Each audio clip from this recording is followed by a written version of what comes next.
Evolutionary.org, episode 653 is coming your way. Today we have a special episode interview with EVO brother Waggat.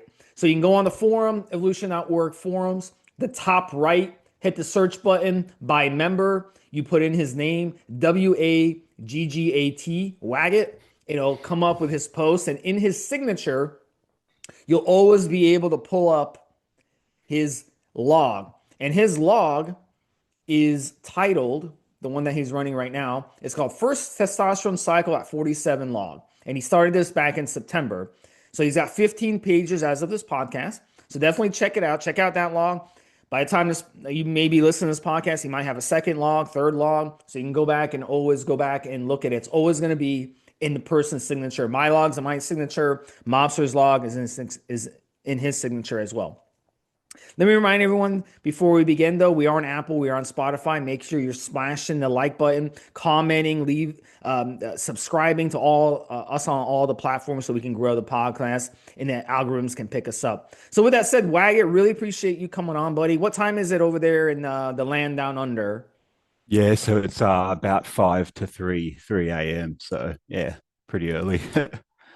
Ah, I'm moaning at 5 o'clock in the afternoon and it's 3 o'clock in the morning, for fuck's sake. Listen, That's all good. I Waggy, mean, I get up at normally sort of 4:30 or 3:30 anyway, so it's a little bit earlier than normal, but not too bad.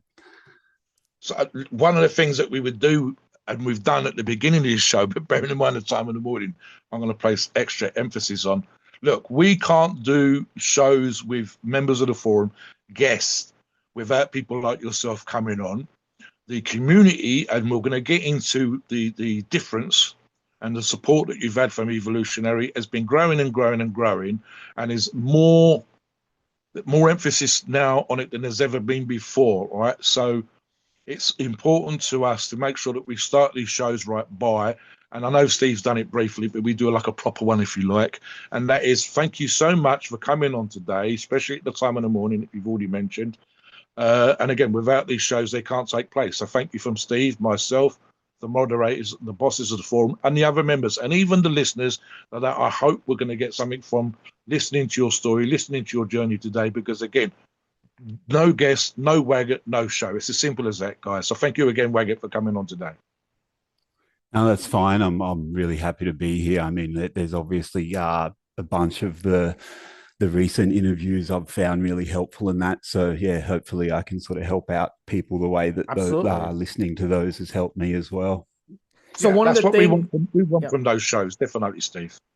So you did a great job of preparing for this show, and you sent us a lot of notes. And Mobster also has, and I also have things we want to add to it. But let's start with growing up and your demo. Your basically your body structure: 6'3", 65 kilograms, which is around 140 pounds. Really, really lean. This is and then when you talked about when you were in high school, you were only 132 pounds, 60, which is 60 kilograms, unbelievably skinny.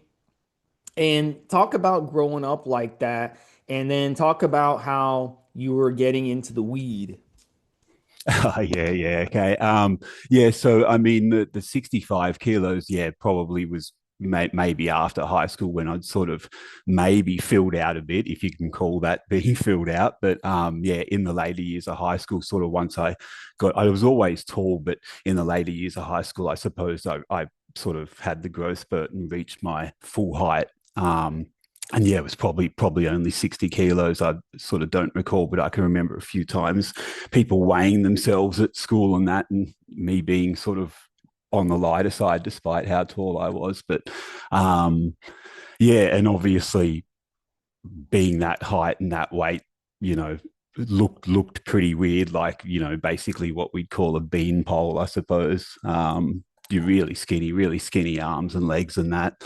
Um, and yeah, probably got from my point of view, the weed didn't help. Like I got into that in the later years of high school and sort of maybe like the final year of high school, and then the years after high school sort of was into it a lot, like basically sort of to the point of every day. And I don't know, like there's always the jokes about People who smoke weed, oh, that doesn't make you skinny. You get the munchies and you eat heaps. But I think if Yeah. you're doing it, I think if you're doing it a lot, it becomes all you care about. So you know, whether it's financially or just because it's your focus, you lose focus on other things such as sort of eating Let normally me and ask, that. Yeah. let me ask you a question because I was going to say about the munchies thing, but something I wrote here in the notes that you provided, and I added something to it was, and I know that this wasn't a recent issue a few months ago, but you've actually seemed to sort of sort it that out. I've put the E2 estrogenic issue. So I know, as you said, a small amount of weed gives you the munchies, and actually a lot of pro bodybuilders help them to get an appetite when they're dieting or on certain products. But equally, the estrogenic issue is a particular thing. What got you into the weed? Was this a peer pressure thing? Was it just your sort of the vibe that you had at the time? What was it you think that maybe, for want of a better phrase, attracted you to the idea of it? Yeah, I mean, probably like it's the same thing that gets people into the drugs or drinking in general. I don't know whether it's to sort of fit in, like you're feeling a bit, you know, with especially with the sort of low self-esteem and that. I think as well in my situation, just the area I lived in, which is I'm up in Brisbane, which is in southeast Queensland, and but I went to school sort of in the northern part of New South Wales, and it's a bit of a, you know, a sort of, I don't know, hippie type area sort of thing. So there's plenty of that stuff around. And there was a lot of it around in general. So there's a, you know, you can get more chance of getting exposed to it and that. But yeah, so the fact that it's, you know, readily available, plus, you know, I was probably sort of looking at something to, you know, take my mind off things or try and fit in and that kind of thing is probably what got me into it. And then yeah, I'm not sure. Like, sort of, it started off just as a, you know, do it once every now and again at a party or whatever, and then I think, yeah, suddenly just got into it more and more. And I think like there's not a lot of talk about weed being addictive, but I think if you do start using it a fair bit, to me, to me, me and the people who used it a lot, my brother and a few of our friends, to me, we were all Yeah. pretty addicted to it. Like we couldn't go a day without it. We'd be sitting around, oh, where are we going to get it? We got no money. You know, how Yeah. are we going to get more Yeah. and that kind of thing. There is some science, and uh, Oh, it's obviously addictive. yeah. I mean, the I mean, one that I if was thinking caffeine of, is Steve. addictive, Yeah, how is weed not addictive? If you, I mean, it's yeah, not yeah. I as mean, addictive as absolutely. heroin, but it's still Yeah. addictive. It's still And of course, habitual. you're smoking, Yeah. and then we know there's an addiction to smoking. What I was thinking about actually, there's some evidence if you are even mildly affected by schizophrenia, and especially if it's genetic in your family, a family history of mental illness or whatever else, but specifically schizophrenia, there's an argument to be made for the enhancing their schizophrenia. So you can get people go with mild schizophrenic symptoms, then become manic depressives and so on.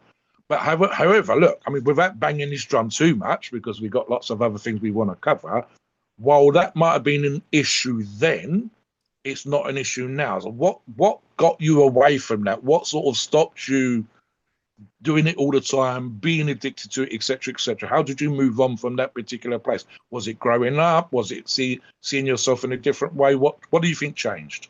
Yeah, I mean, I suppose to an extent it was growing up. Like I was using it sort of after high school. I sort of took a year off and basically, you know, bludged and, you know, just because we were all so into weed, like most of us didn't have jobs and that we just sit around all day smoking. And then my plan was always to go to university, and I sort of thought, well, I can't be doing this and trying to do your university at the same time. So knew that I had to get off it and just basically force myself to go cold turkey, which was pretty hard. I probably was pretty on edge for about, at least a few months after that, trying to sort of get myself off it and that. And then I think from that point onwards, I maybe relapsed like one time that lasted for, you know, a few months or something. But yeah, other than that one time, I think I've only smoked once or twice since then. All right. Good. Good. So Yeah, moving. I'm just thinking, Yeah. Steve, we've had a bunch Good. of shows, as Steve knows, when we've talked about addiction and we've talked about certain addictive behaviors that some of those guys have had from far worse than weed, it has to be said. So, one of the things that you mentioned in your notes, which obviously we're going to talk about a bit, and I think this is actually far more common, especially for the younger listeners, than it is perhaps arguably now. And Steve and I talked about this in the show to each other just a few minutes ago before you come on. It says here, this is from Waggat's own notes, very shy when he was skinny, and then you started lifting. So the self-esteem thing, the going to the gym to change, to take control, to maybe be more outgoing. I think I actually edited your notes down, Waggat, from not being successful with girls and not being comfortable, etc., etc. So I've edited it down. Talk a little bit about that shyness because of how you looked, and then go into the gym and sort of that transformation, which of course will be very common with our listeners. Yeah, so yeah, as I mentioned, I don't know if it came from. Well, I think it was a big aspect of it being so skinny and sort of, I sort of saw myself as like, look, I look pretty ridiculous. I was that skinny and that, so that probably reflects in how I saw other people would see me. And yeah, it was pretty bad, to be honest. Like, I think, and the weed obviously didn't help. I probably effectively became, because you're just sitting around at home a lot, became sort of a bit of a shut in even. And I remember we would go for drives and that, and say I had to put fuel in the car. I would get my brother to go and, I don't know, I don't know if it was sort of being scared or just what the story was. I wouldn't want to be sort of seen out in public so much. So I'd get my brother to put the fuel in the car and then go and pay for it and that kind of thing. So yeah, definitely sort of had issues in terms of self-esteem and that. And yeah, similar to what you mentioned about, I just sort of assumed, well, if I'm not sort of having any luck with girls, I know what I think of myself in terms of, I look pretty ridiculous. So they probably think the same thing in that, right?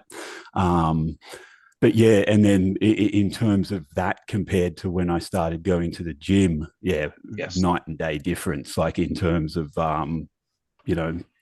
what I thought of myself. Same with and me. it happens pretty quickly as well, sort of thing, right? Oh, Like, yeah, that's the within a fantastic few thing right months, there, you've guys. already gained 5 kilos, and yeah, some of it's fat or whatever, but it's like I'm suddenly starting to look normal. This is awesome. So When you're skinny, I don't think people realize, because I grew up skinny too. When you're skinny, you just gotta, like, the bigger kids that are just naturally bigger. It's just like, they can stand over you. They can do whatever they want. So it's like the self-esteem and the, like you said, the self-confidence. Weight training really changed my Yeah. life on everything once I started weight training, and I think it's very important to get teenagers into weight training, for that reason, because it can really boost your self-confidence. You start building muscle, and it's something in our Yes. society that we look up to, seeing a muscular guy. It's just like, whoa, this guy intimidates me.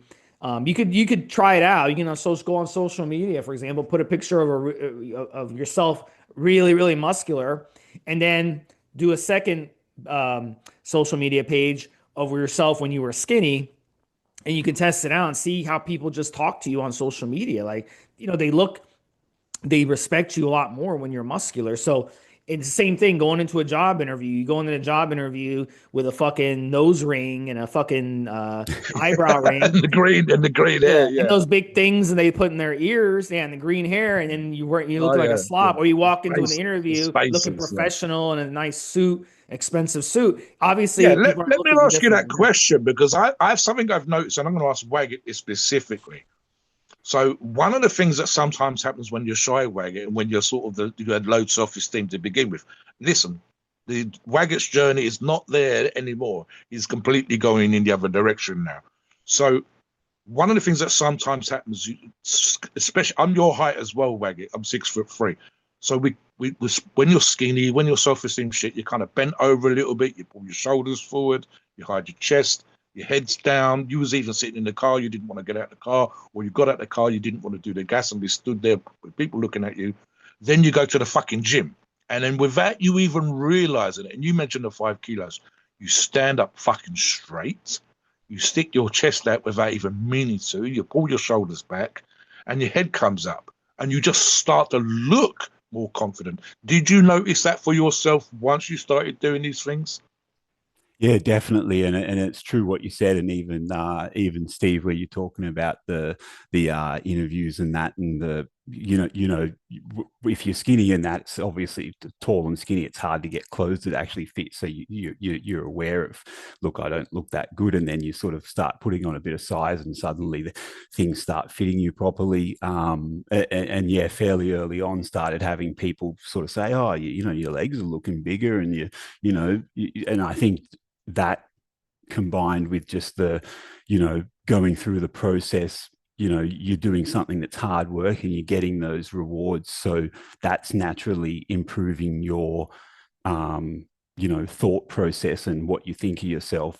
And so the external feedback along with that improved thought process is sort of just snowballs. It's like a cyclical thing, and then suddenly like you said, putting your chest up, trying to standing up properly. You're not afraid of getting seen, so you're not sort of hunched over in that. You're sort of proud and standing up straight in that.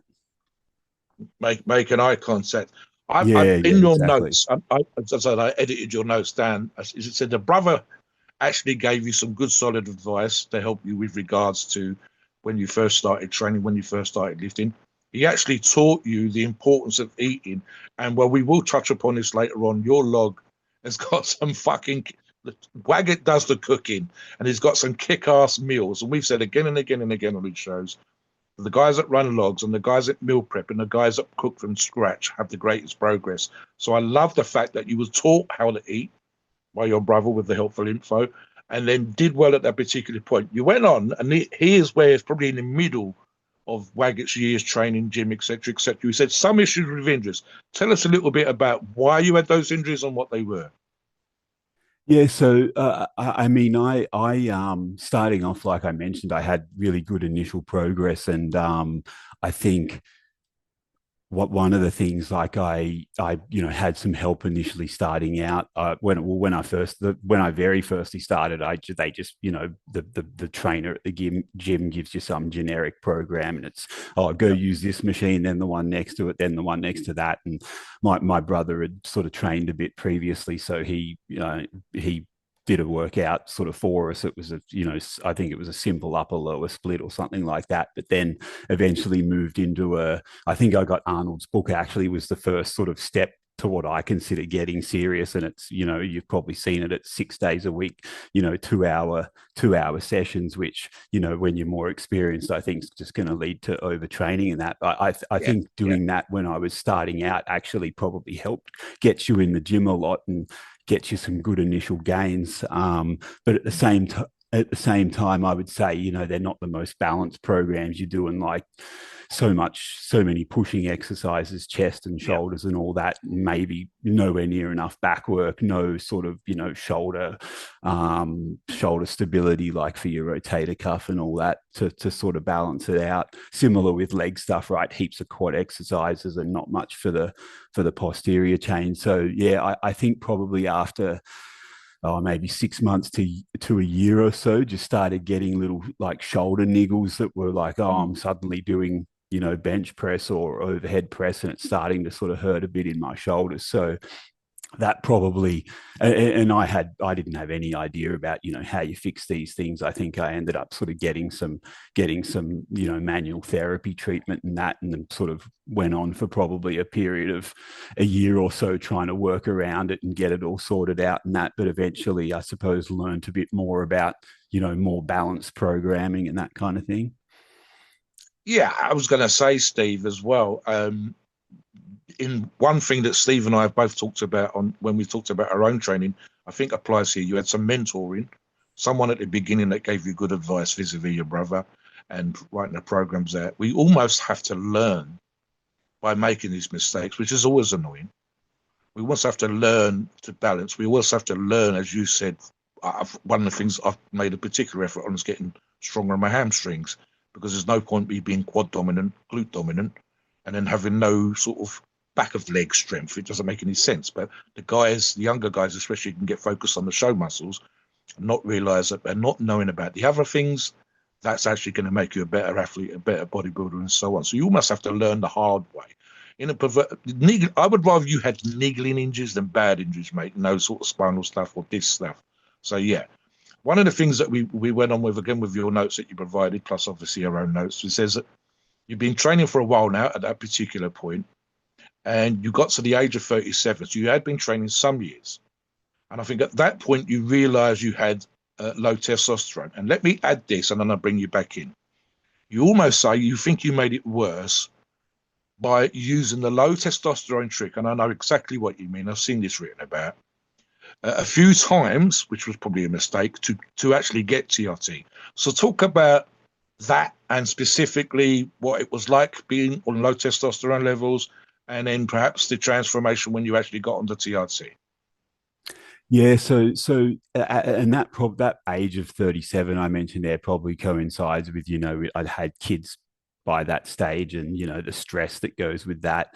Maybe you're not sleeping as well and that kind of thing. But yeah, definitely around that time noticed sort of, generally less energy, lower libido, starting to maybe sort of struggle to keep making gains in the gym and that kind of thing. So and I think, yeah, probably ended up getting tested, or whatever the story was. And I think my levels probably weren't terrible at that stage. They were sort of low to mid normal or something like that. And I was sort of, thinking, oh well, I've still got the side effects, and that I wouldn't mind sort of trying to do something about this. And maybe I was probably in reality thinking, oh, I'd like to do steroids, and this, looking towards TRT was basically like, getting into steroids sort of thing. So that was probably the ulterior motive, but behind it was wanting to do steroids as well. But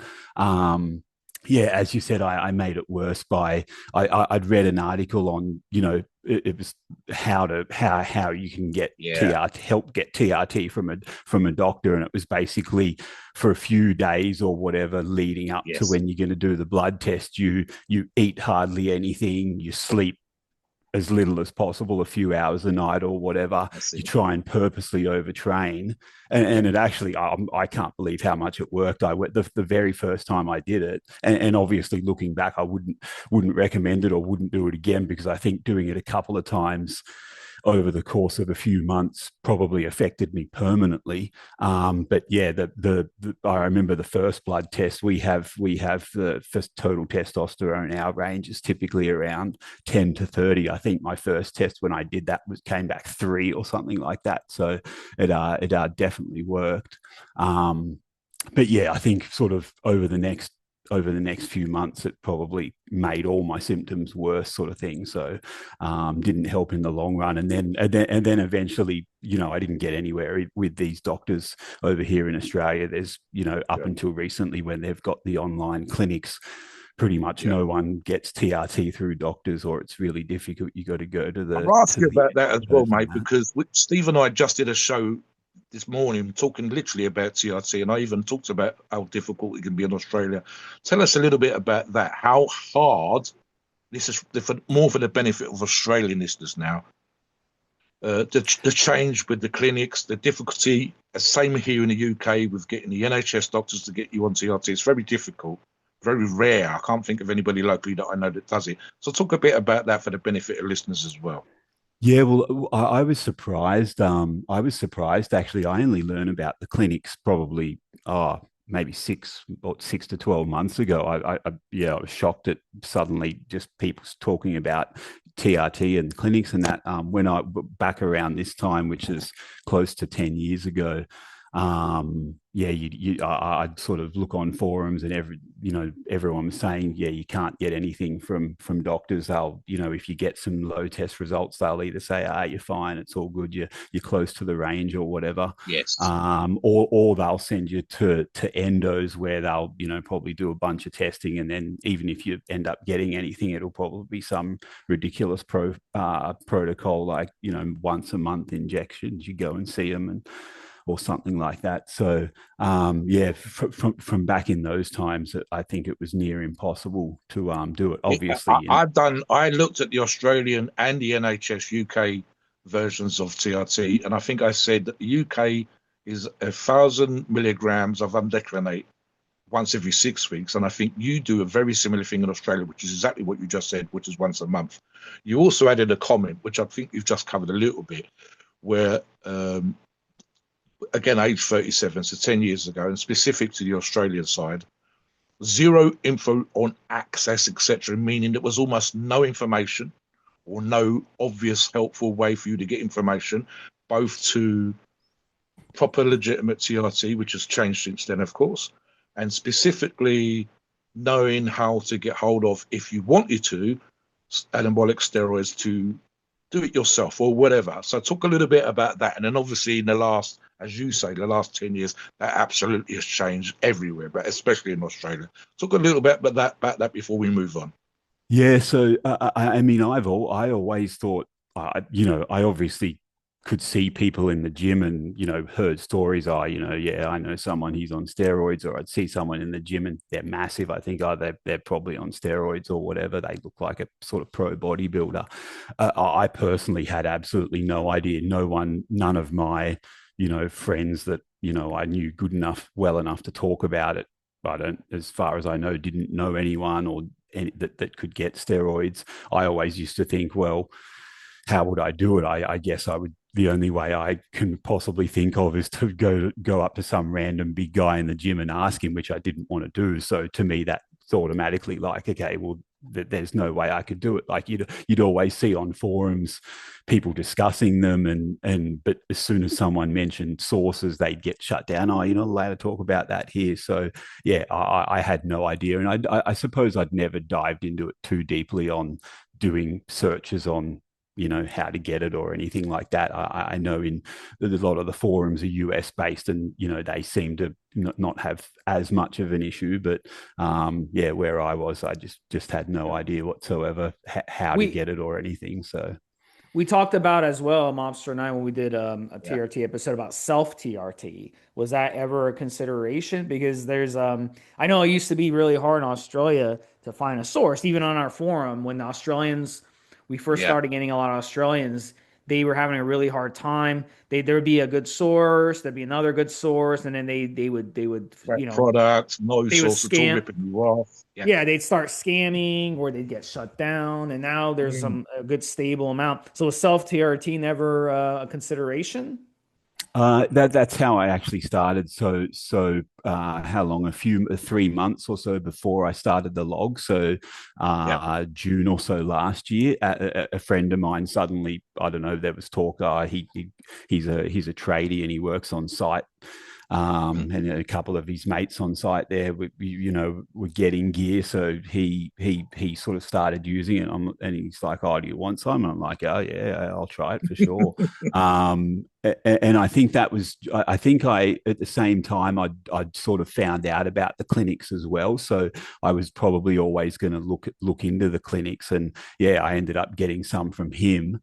But at the same time, I also applied to one of the clinics and had low enough results to be accepted. And I thought, oh well, regardless, I'll go on with the clinic just so it's all Yeah, legitimate yeah, and legal and that. But yeah, yeah. But that I is yeah. once I found Evo, I'm like, okay, I don't need the clinic anymore. Given Can the you give cost of it a and that kind of thing. Yeah, speaking of that, because in America we have a lot of anti-aging clinics, but it's going to cost you. Like if you want HGH, the last I heard, you're running four figures a month. If you want HGH, for example, Wow. Yeah. testosterone, they charge you a lot of money. I mean, they charge you $200-300 a month in some cases. So economically, what would the clinics charge you in Australia? Let's say for TRT, for example. Yeah, I think just the clinic fees themselves, so without the actual testosterone, I think that you're looking at, from memory, about 1 to 2,000 per year. They all have a thing where you've got to, every 3 months you pay Gotcha. 300 Okay. or so for the consult, and that's Wow, for the that's Between doctor to 80 and review the case or $160 a whatever. month.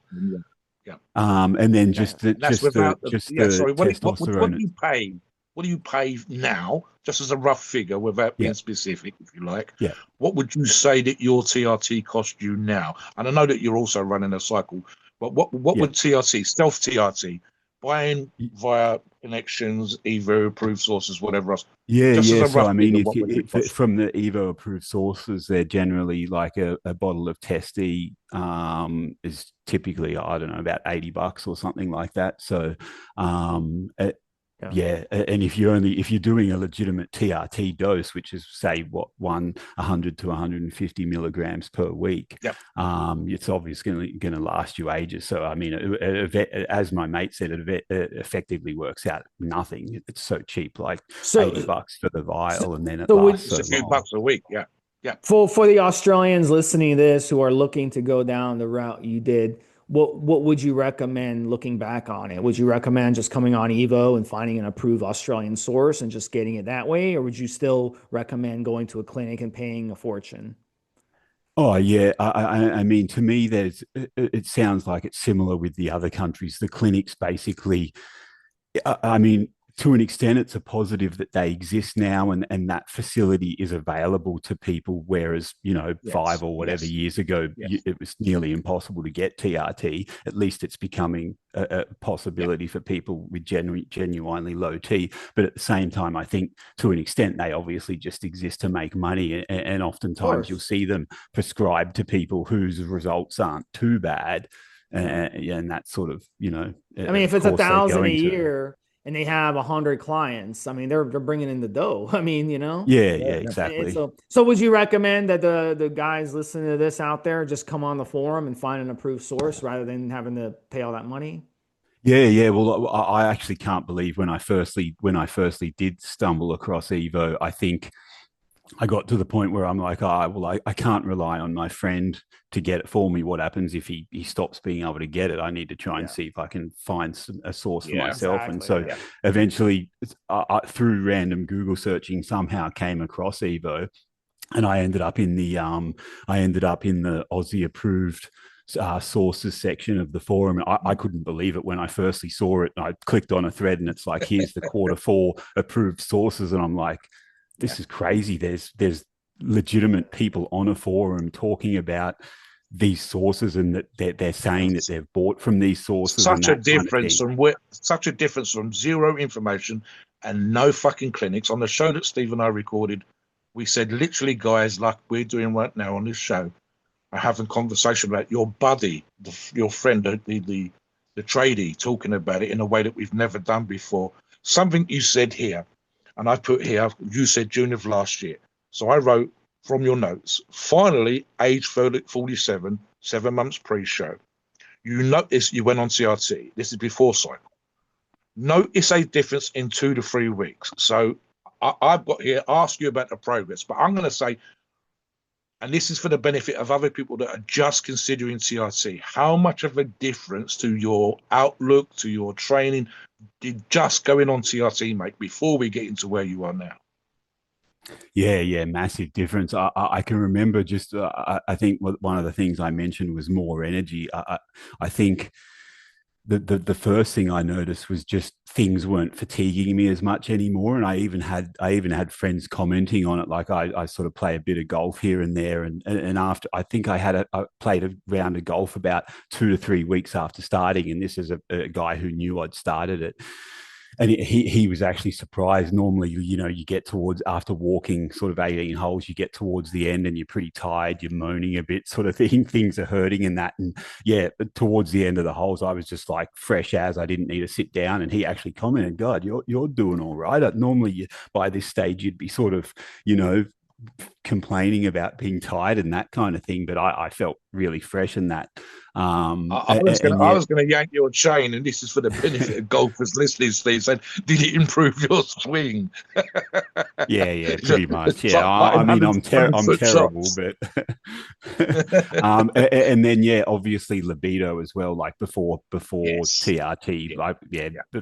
it's bad. Really, I feel bad for my wife. Like I pretty much had no interest. Maybe sort of, you know, just whatever comes up once every couple of weeks or whatever, and then suddenly it's, you just feel invigorated, and that you're keen as. And similar with the gym progress, I reckon sort of probably for at least a few years prior to that, I was basically struggling to make any gains, whether it be adding muscle or like I was probably using the same weights in the gym that I had been for 3 or so years before that. And then suddenly starting the TRT after a few weeks, I was noticing that nice consistent, okay, well, with a certain weight, last week I did 6 reps or whatever, and this week I managed to get 7. Like there was just that nice steady progression started happening again. Just out of interest, what was your dose for the TRT when you started it? And just to give this as again for the benefit of the listeners, if you're listening, listeners, I don't think it's going to be crazy. I think it's going to be quite low. And you've just heard what you said about the change in the gym, the invigoration, the interest in the libido, etc., etc. So I'm guessing, and I think you can confirm this. You mentioned a number earlier on between 100 and 150 milligrams. What was you using for TRT just at that particular point?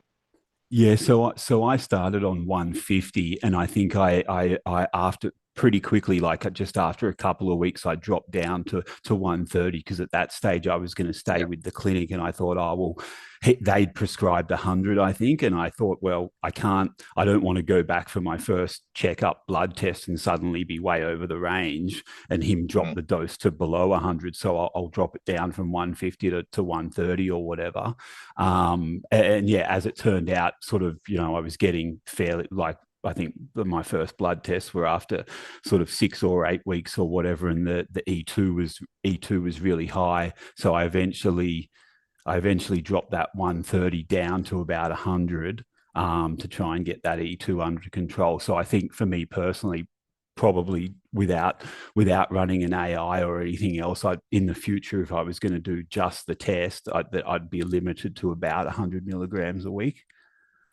I think you're still feeling pretty good. In fact, one of the things that you sent us when we talked about your steroid cycle in your show notes, you said hot, sorry, put my teeth in, high aromatizer, meaning that Waggat did have issues with E2. And again, I mentioned right at the beginning of the show when we talked about his weed, that also can be a problem in terms of the effects of the weed on your body.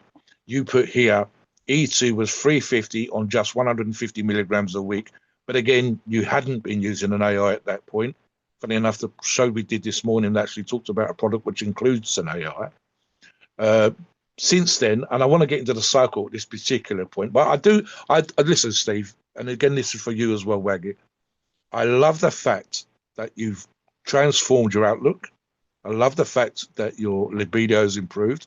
And again, to emphasize, this is one between 100 and 150 milligrams, varying the numbers to try and bring his E2 into range and to get his numbers into what might be sort of considered to be healthy. You don't have to be doing thousands of milligram, guys. And just on this low dose, Steve, how much of a transformation Waggat has enjoyed in the gym, his outlook, everything. And you also took as long as fucking possible, Waggat, not using even TRT to the age of 47, is holding on for as long as possible. When we talk about younger listeners going on too early. So do you want to talk a little bit about now? Obviously, we've looked at your log from September. We've had your notes. Talk a little bit about your very first steroid cycle, the goods, the bads. You mentioned, and I looked earlier on at the brain fog, but you've changed. And I said this to Steve in the pre-show. The transformation from September to now is night and fucking day, guys. So talk a little bit about that, and we'll talk a little bit about the transformation after.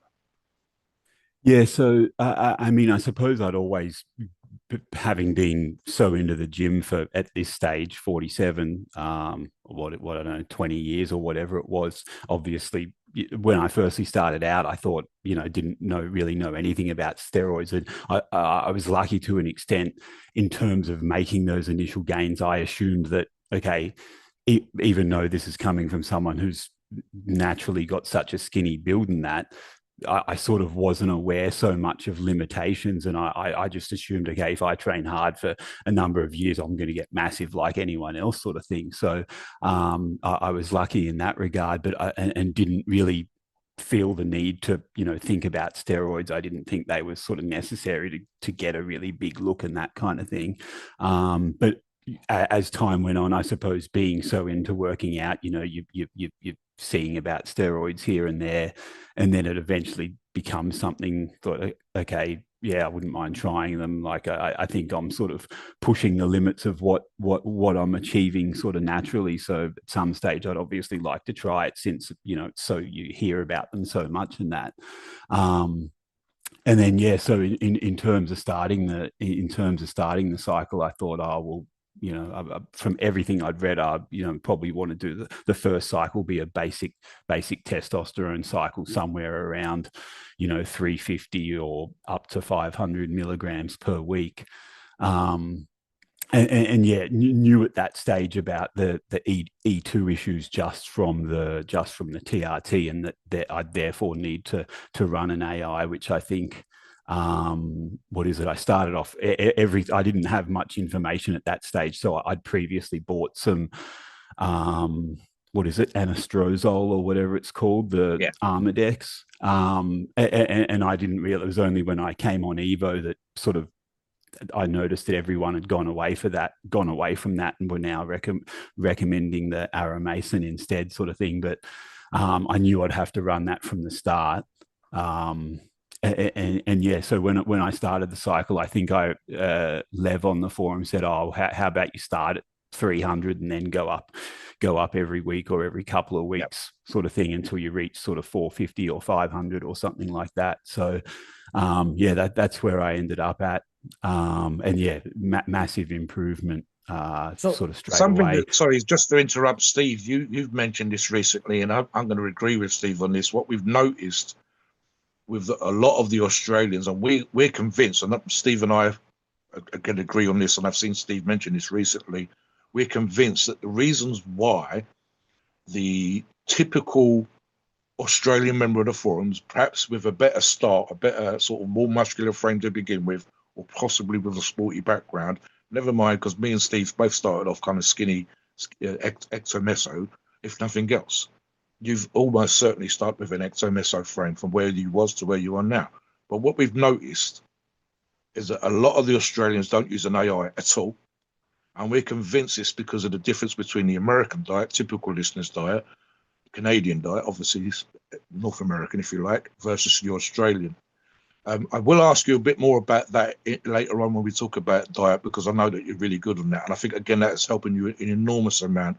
I'm looking at your notes here. You said you settled because you did, as you just said, tweaked it.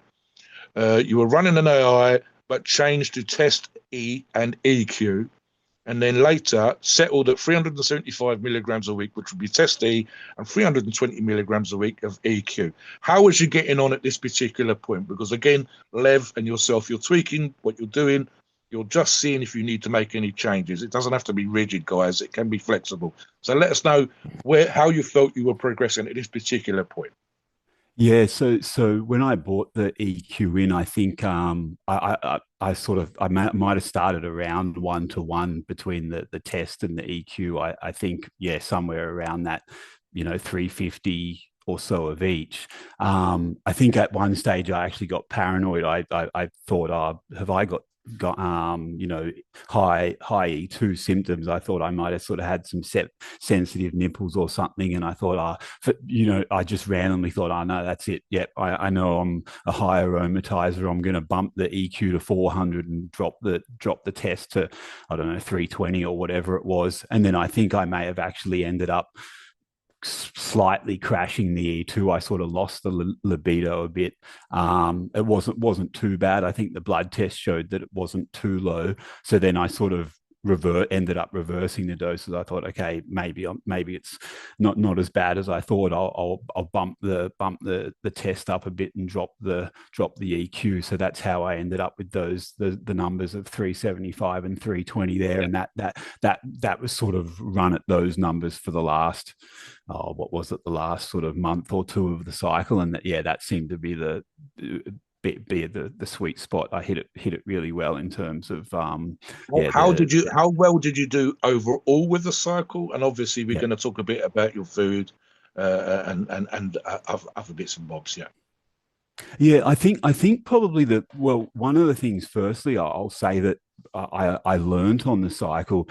I had this preconceived notion, I suppose, that, and I thought it would apply to anyone, and to me as well. I thought, okay, if I do a steroid cycle, say I'm bench pressing 100 kilos, if I suddenly start doing a 500 milligram a week testosterone cycle, when it kicks in, I'm going to go into the gym and I'm going to slap on 120 and I'm going to smash it out. It's, my strength is going to be through the roof. I obviously had gains, but it was nothing like that. So my perception of what steroids did to you was, a lot higher than in reality. And I think that probably goes to show, shows a few things, right? All these people on steroids, they're not getting results just because they're on steroids. They've got everything else, sort of diet and training. You'd also risk you'd have had a much higher risk for injury, fella, because if you'd have added 20 kilos to the bar because your muscles have got massively stronger, your connective tissue takes a lot longer to catch up. So you'd have put yourself at a much higher risk of injury, but you still felt better. You were still getting gains. You still recomped. You actually lost a little bit of weight, but you've got leaner. Look, guys, you're not able to see this, but Stevesmi and I, looking at the show notes, looking at his log, and especially in the last few weeks, which is just at the end of the cycle, you can absolutely see that he's got more muscle. You can absolutely see that he's got leaner. And again, you've heard him throughout the show talk about the transformation of libido and outlook, etc. At the beginning of your log, for example, Waggat, the first few weeks in September, you had a lot of brain fog. You've gone on cycle. You was expecting more changes. By the end, and I said this to Waggat in the pre-show, by the end, his focus was on point. His food was on point. His training was on point. He can see differences in a photograph that perhaps he couldn't always see before. We could definitely see those things. And that sort of energy and focus and kind of laser-like focus, if you like, the brain fog, whatever, was gone. The fucking energy and the focus and the ability just to come on and go out and I'm going to fucking succeed was evident beginning in September till literally the last couple of weeks. Just the way that you were talking, the way you were describing yourself, and you've been able to see the results. So yeah, that was fucking amazing, fella. And this is something I said to Waggat in the show at the beginning. I said, when we do these shows, we're putting out his journey, other people's journeys as a sort of education, a little bit of entertainment, but education. And people can learn. Listen to how Waggat has changed. Talk a little bit about that, even your self-perception perhaps from before. Being on TRT has helped, going on cycle, just that sort of beginning of the cycle versus the end of the cycle, how you looked, how you felt about yourself. Yeah, and it's obviously one of the advantages of having the log on Evo and having all these experienced people who have done all this stuff before, providing comments as you're going. You're talking about what's happening as you're doing it. They're giving feedback, and you're being able to make those adjustments to improve how you're feeling and that. But yeah, definitely. As time went on across the cycle, I managed to sort of get everything dialed in well, and yes. Over time, obviously the changes. It's funny because I wasn't exactly sure what I wanted to do with the cycle. I sort of thought, my goal will always be to add more muscle. I don't think I'll ever change just because of having a naturally sort of smaller frame and being tall than that. I think I've got to add a lot of muscle to actually start looking a decent size. So regardless, I'll always want to add more muscle, and I can't wait till my first actual sort of lean bulk in the future to try and see how much muscle I can add in that. But with this particular cycle, I wasn't sure what I wanted to do, and it ended up being, well, I do need to maybe sort of lose a bit of weight. I'm not exactly fat, but I'm not lean, and particularly compared to some of the people on Evo and that. But so I think we sort of settled with a recomp. Maybe try and gain a bit of muscle and lose a bit of fat at the same time. But as the cycle went on, even though I kept my food pretty similar to what it was beforehand, maybe even added a little bit, the weight started falling, sort of thing. So yeah, that was a pleasant surprise. And then I just sort of went with it. I suppose I kept the calories at around 3,000 or so a day where they started, and thought, okay, if I end up sort of dropping weight so be it. I'm not going to complain about getting leaner, and I think that's going to get me in a good position for when I do want to do a push later on, sort of thing. Something you did, and something that can be very hard for us in our own self perception. You've got at the end of his log, he's got the beginning picture, he's got the end picture, and this is where I'm looking, and I'm saying I can see progression, I can see you being leaner. Did was it difficult for you to see, or could you also see that you had changed? Could you also see that you got into shape, being leaner, etc.? Not just with numbers, but in the visual thing, how you look in the mirror, how you present yourself, etc. Yeah, I was sort of lucky, I suppose. I actually, oftentimes people say, "Oh, you need to take photos to sort of get a better idea what was going on." But I was actually seeing, to me, maybe the photos didn't quite show it as well as what I was seeing in person. I'd be in the house and I'd walk past a mirror and go, "Oh God, I'm Yeah. starting to look pretty lean here. I'm seeing all these veins in my arms, and my shoulders getting really lean, and I'm starting to see the abs coming in and that." So it was good in that regard. I was actually getting feedback. I could see visually sort of as this was all occurring. And yeah, definitely the photos as well. I could see a difference. Sometimes, 1 month to the next month might look pretty similar to me. And that's where it's good to get the feedback on EVO, people commenting, "I know, yeah, The big one, I sometimes." think, Waggat, is the beginning picture to where you are now, because as you said, there's peaks and troughs. It's not linear, guys, listeners. You don't have constant progress, but when you can go over 8 weeks, 12 weeks, or 16 weeks, and you can go back to week one, you will see the differences. Something I want to focus on, or two things I want to focus on as we get towards the end of the show. One will be the second part, will be talking about being on Evolutionary and how that helps. But something, and again, I've mentioned this already, guys.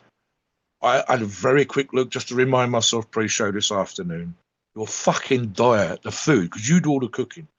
His food is great. There's lots of steak there, Steve, but it looks very well cooked. So talk a bit, I think, the importance, and again, perhaps for younger listeners, just how fucking important a good solid diet, because I think you've got a good solid diet. It's not crazy calories, guys, 3,000, pretty much constant, and yet you've seen changes. So talk about fresh food. And again, as me and Steve said, the whole, we think that the food quality in Australia is great compared to America. So talk about access to great Australian food and the food that you've prepped, etc. throughout, and maybe the difference you think that's made to your progress as well.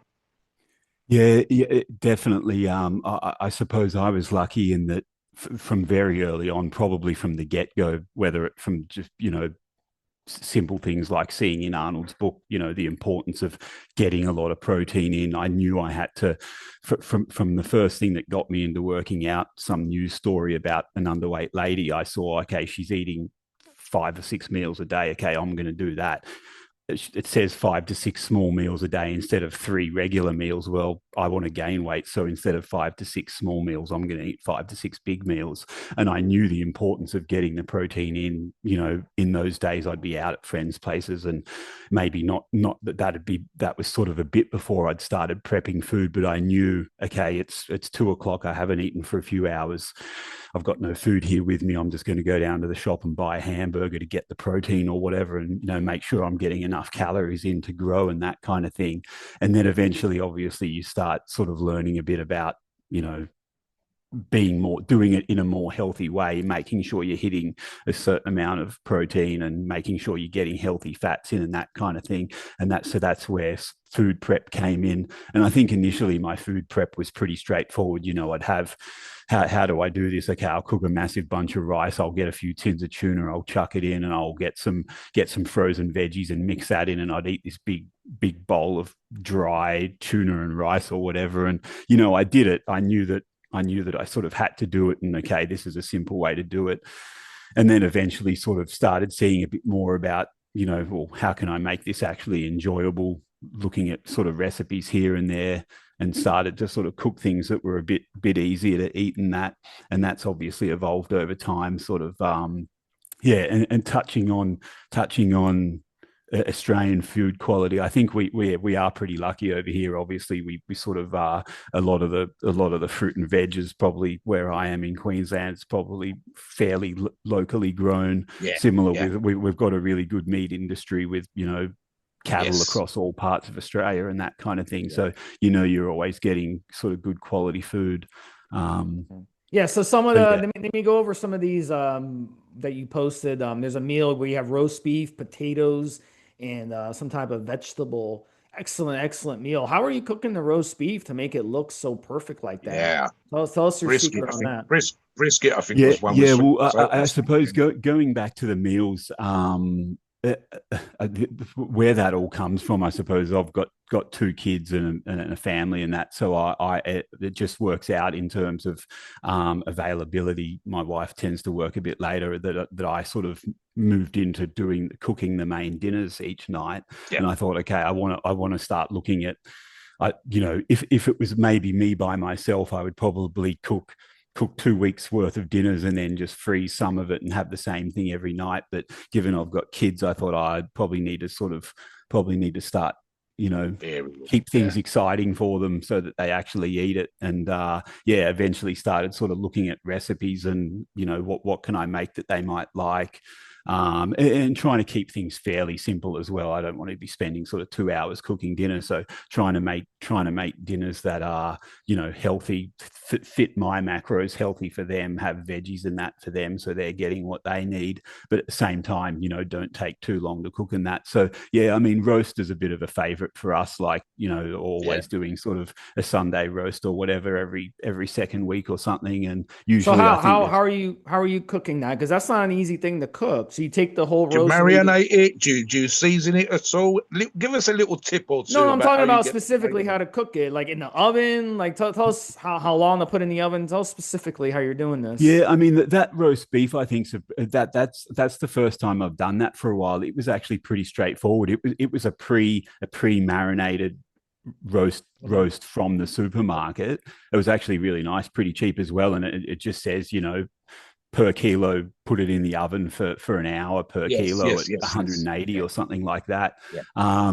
Usually I'm also everyone here likes the pork roast, particularly with the crackling. So that's Mm. something that's taken me a while to get the hang of. How I've ended up doing that. Yeah, I think the key to crackling, from what I've found, I was always complaining I could never get the crackling on the pork to work, but the key to me is take it out of its packet, dry it all out.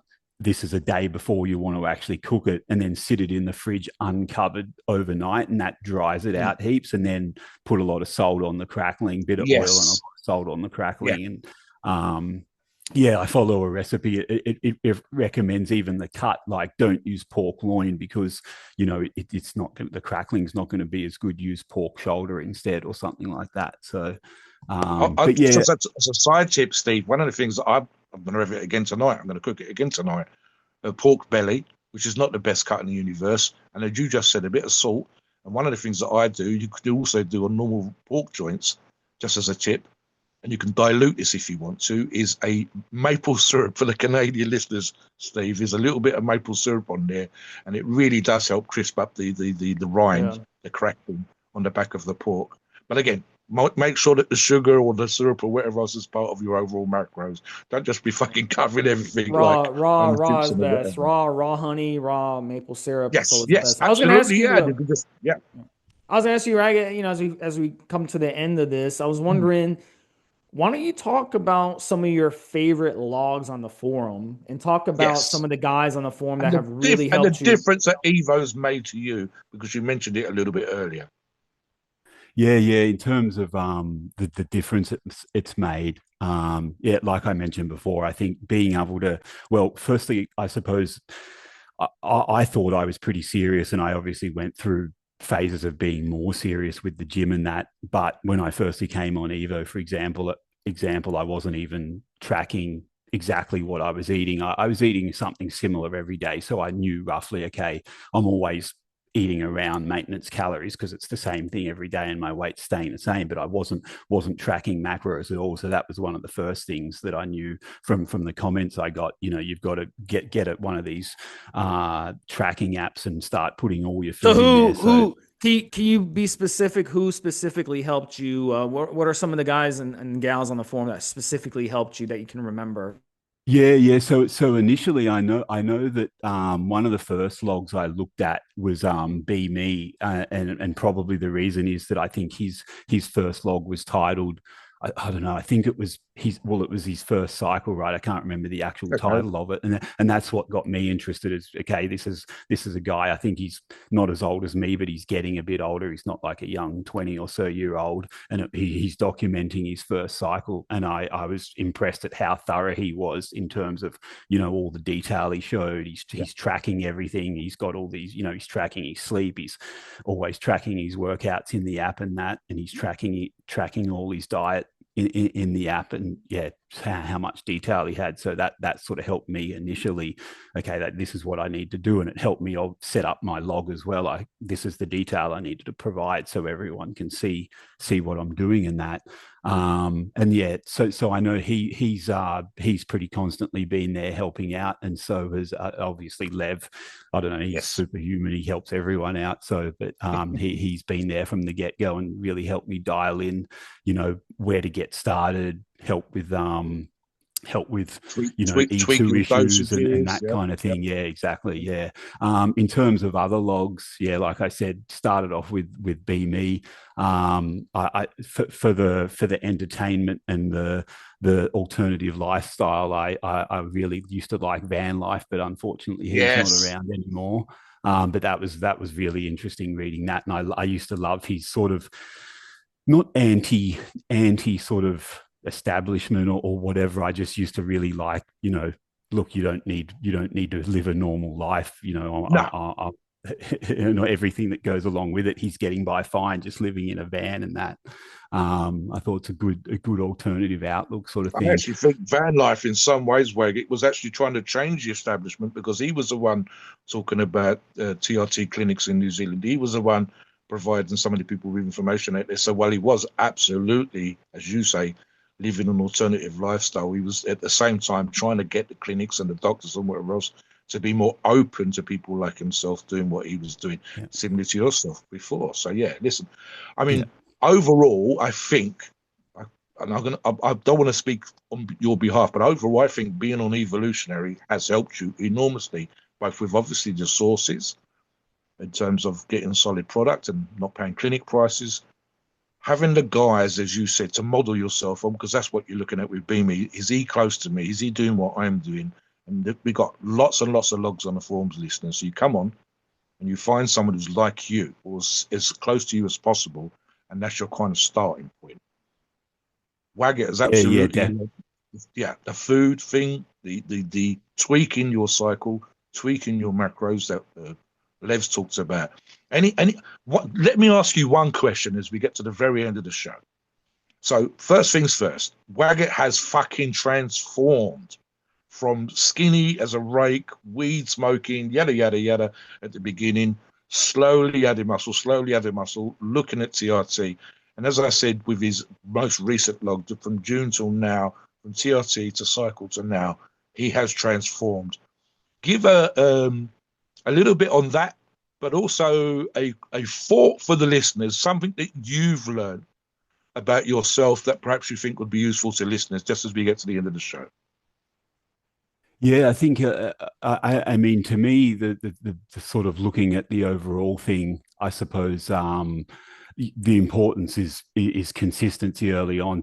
I think that was one area I was lucky, is that not lucky, in terms of just mentally, I was willing to commit. Normally if I get into something, I'm like, okay, I sort of become obsessed with it basically. So, but you need to be willing to commit to it. That's the one thing I think I've constantly had is consistency. So that's consistency, always going to the gym, and consistency preparing meals and making sure you're eating, in the early times, I knew I had to just eat as much as possible. Basically being young and trying to put on weight, I knew I had to eat 5 or 6 times a day or whatever. So that would be the big thing for particularly for the young guys starting out who are who are skinny and want to put on weight. Consistency is the key thing in terms of get to the gym at least 4 days a week, and make sure you're eating enough. That's going to take you a pretty long way. And then Absolutely. in terms of Evo, yeah, it's awesome just in just being able to get that feedback, being able to get that feedback as it happens. You know, I thought I was doing everything pretty well, and then you come on there and you're seeing how all these other people are doing it and that, and think, okay, this I can still definitely improve. And then documenting those improvements and still being able to Yeah. get feedback as you're going along. I think it's a collective knowledge thing because none of us know everything. The support, just the guys when you're having slow days, when this is a bit of a mess, how can I sort it out? People asking, like Steve just said, about food, and then you go off and look at someone else's log and they've got something great. Oh, I should try that. You've learned throughout, you've learning all this time, you're still learning, and you've got people that want you to learn. I think one thing, just to finish on this, guys, is something I've said on other shows similar to this. I said, we want you to succeed. We don't want you to fail. We want you to get lean. We want you to get muscular. You doing that helps other people. You're coming onto the show helps other people. And of course, it should make you happier. It's already made him more confident. It's already made this improvement in libido just being on fucking TRT. It's already made him confident just by going to the gym as a late teens, early 20s, and the transformation over time, growing up and becoming a man and having kids and having a partner and all that kind of stuff. So again, just through life and learning, 47 years of age and still learning. And people like us on the forums, Lev, etc., Be Me, and so on and so forth, being able to pass on information that benefits you. That's fucking awesome, mate. Just again, thank you so much for coming on today, telling us your story. Hopefully, listeners, you've learned something from it, even if it was only just going to the gym regularly and keep plugging away and learning as you go along to become better, exactly like Waggat has. So again, thank you, Waggat, for coming on today. Please note, as always, we are not doctors and your opinions are ours. It's our view based on our experience and views on the topic. A podcast for informational purposes and entertainment only. The freedom of speech and the First Amendment applies.